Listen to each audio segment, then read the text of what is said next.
हमारी आज की कहानी है, बहू के घर वालों को अच्छे लेन देन की समझ नहीं है। मायके से विदा होकर रागिनी ससुराल की चौखट के सामने आ गई थी। कार घर के ठीक बाहर गेट के सामने खड़ी थी। अपनी नई नवेली दुल्हन लेकर अनुज घर के बाहर कार में ही बैठा था।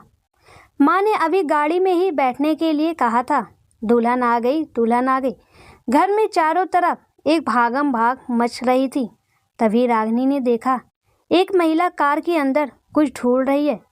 उसे समझ नहीं आया कि ये से क्या हो रहा है। तभी सासू माँ गीता जी मुस्कुराते हुए पास आकर बोली, बहू, सास की साड़ी कहाँ रखी है? गीता जी के इतना कहते रागिनी को याद आया कि माँ ने कहा था, ये साड़ी मैं समधन जी के लिए रख रही हूँ।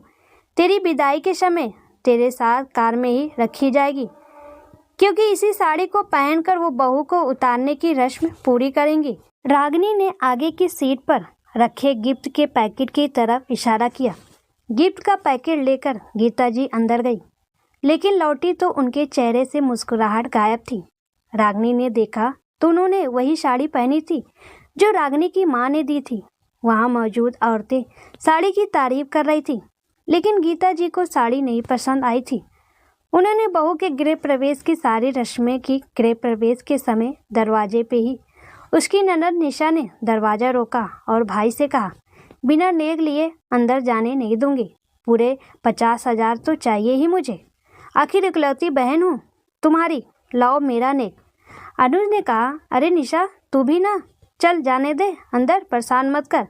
वैसे भी रात भर जाकर थक चुका हूँ, कल ले लेना, अभी तो नहीं मेरे पास।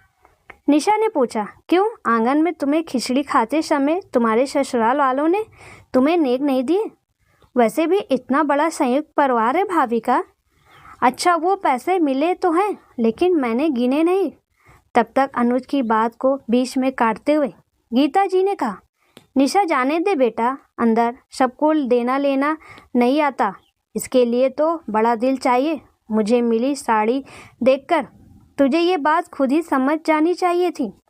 वहाँ मौजूद सबके बीच में इस तरह गीता जी का व्यंग करना रागिनी को बिल्कुल भी अच्छा नहीं लगा, लेकिन रागिनी अपमान का घूंट पी के रह गई। सारी रस्में होने के बाद गीता जी ने अनुज से कहा, बेटा, मुझे वो चौरंधा बेटे की माँ को ये उपहार दूल्हे के हाथों भिजवाती है, ये कहते हुए कि ये सीधा अपनी माँ को देना, बिना किसी को बताए तो देना, जो तेरी सास ने तुझे दिया। अनुज पूछने लगा, चौरंदा ये क्या होता है? उन्होंने तो ऐसा कुछ नहीं दिया मुझे। गीता जी एकदम बोल पड़ी, हाय राम, कितने कंजूस और बेशरम निकले तेरे ससुराल वाले।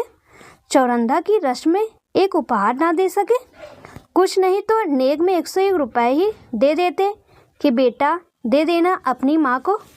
अनुज ने कहा, अच्छा, उपहार तो दिया मुझे उन्होंने, ये कहकर कि मैं बिना किसी को बताए सीधा आपको दूँ, लेकिन ये चौरंदा है ये मुझे नहीं पता था। रुकिए, अभी लाता हूँ। ये कहते हुए अनुज ने कमरे से लाकर एक उपहार अपनी माँ को दिया। वहाँ मौजूद सभी रिश्तेदार औरतें पूछने लगी, देखिए तो सही कि आखिर समधन ने दिया क्या है। गीता जी ने उपहार खोला तो उसमें सोने की चैन के साथ कान की बूंदें थी। सभी तारीफ कर रहे थे, लेकिन गीता जी का मुंह टेढ़ा ही रहा। गीता जी ने मुंह बनाते हुए कहा, कितने हल्के हैं जीजी, ये देखो, दम ही नहीं है इसमें, ना वजन, मुझे तो 18 कैरेट का सोना दिख रहा है। अनुज ने लाकर खिचड़ी खाने के समय भी मिले सभी उपहार रख दिए, लेकिन उसमें पैसों की गिनती हुई तो सिर्फ 30,000 ही निकले। 4 सोने की अंगूठी, 3 सोने की चैन, कपड़े इत्यादि, लेकिन किसी चीज़ की कोई कीमत नहीं थी उन लोगों की नज़र में। गीता जी फिर बोलने लगी, देखो, मैंने कहा था ना, नहीं मिले होंगे, जबकि 4 बुआ, 4 चाचा, मामा मामियों, 3 बड़ी बहनों ने से भरा पूरा परिवार है। ये सब बातें अंदर रागिनी सुनकर रोने लगी। उसे याद आ रहा था कि उसने अपनी माँ को मना किया था, माँ, ये सोने की चैन आप ही पहनना, आप खाली गला रहती हो, कान की बूंदें ही सिर्फ 2, वैसे भी वो लोग पैसे वाले हैं। लेकिन उसकी माँ ने कहा, नहीं बेटा, ये तो उनका हक बनता है, उन्हें भी तो इंतजार होगा, भले उनके पास कितना भी पैसा हो, लेकिन इस बात की अलग है, वहाँ 4 औरतें पूछेंगी तो वो क्या कहेंगी। रिश्तेदारों ने अनुज को अपनी मर्जी और हैसियत के हिसाब से सामान दिए थे। सास के बक्से से लेकर साड़ी, कपड़े, फर्नीचर, बर्तन, दहेज से मिले हर एक सामान माँ ढूंढ ढूंढ कर कमी निकाल ली गई, जैसे शादी ना हुई, कोई शॉपिंग करके आए हो। फाइनल बात सबकी ये हुई कि अनुज के ससुराल से कुछ भी ढंग का नहीं मिला। रागिनी के चेहरे पर उदासी थी और मन में गुस्सा, लेकिन माँ की मिली सीख से वो कुछ बोल नहीं पा रही थी कि बेटा, अब उसी घर में तेरा जीवन बीतना है, तो रिश्तों में किसी बात को लेकर कड़वाहट या मन मुटाव मत रखना। हो सकता है कि हम लोगों की कोई बात या दिया सामान उन्हें ना पसंद आए, तो चुपचाप सुन लेना, कुछ भी पलटकर मत कहना। अपने मधुर व्यवहार से सबका दिल जीतने की कोशिश करना। अगले दिन रागिनी की माँ का फोन आया। उन्होंने रागिनी से पूछा, कैसी है मेरी बिटिया रानी, खुश तो है ना, बाकी सभी कैसे हैं। रागिनी का मन हुआ वो अपनी माँ के गले लगकर जोर जोर से रो ले, जी भर के एक एक बात बता दे। लेकिन अगले ही पल उसे याद आया कि क्यों वो अपने दुख से अपनी माँ को भी दुखी करे, तो उसने अपने आंसुओं पर कंट्रोल करते हुए कहा, सब कुछ बढ़िया है माँ। तब तक फोन रागिनी को बुआ ने ले लिया और कहा, कैसी है मेरी भतीजी। रागिनी ने कहा, अच्छी हूँ बुआ। और ससुराल में सब कैसे हैं, सबके व्यवहार कैसे हैं तेरे साथ।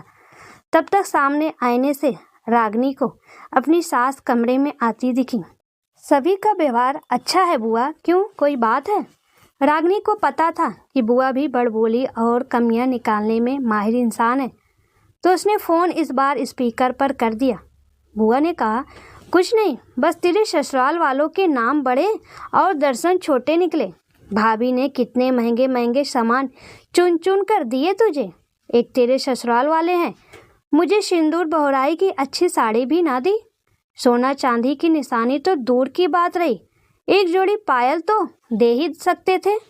अब तो मुझे बोलते लाज आती है कि मेरी भतीजी के ससुराल वाले इतने कंजूस हैं।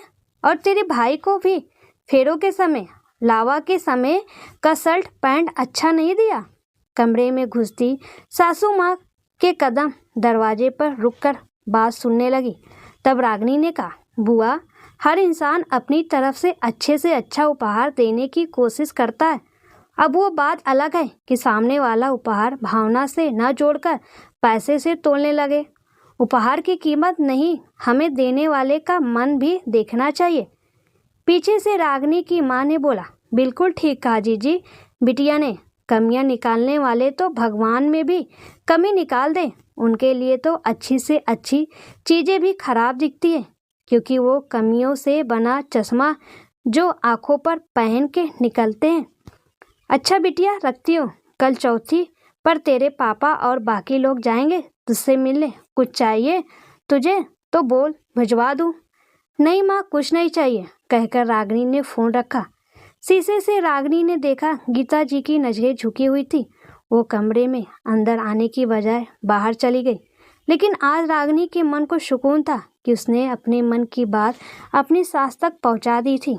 लेकिन साथ ही वो मन ही मन सोचने लगी, कितना कुछ बदल गया अचानक। अब ससुराल या मायका कहीं से कोई कमी हुई तो सुनना सिर्फ उसको ही होगा, चाहे उसकी गलती हो या ना हो।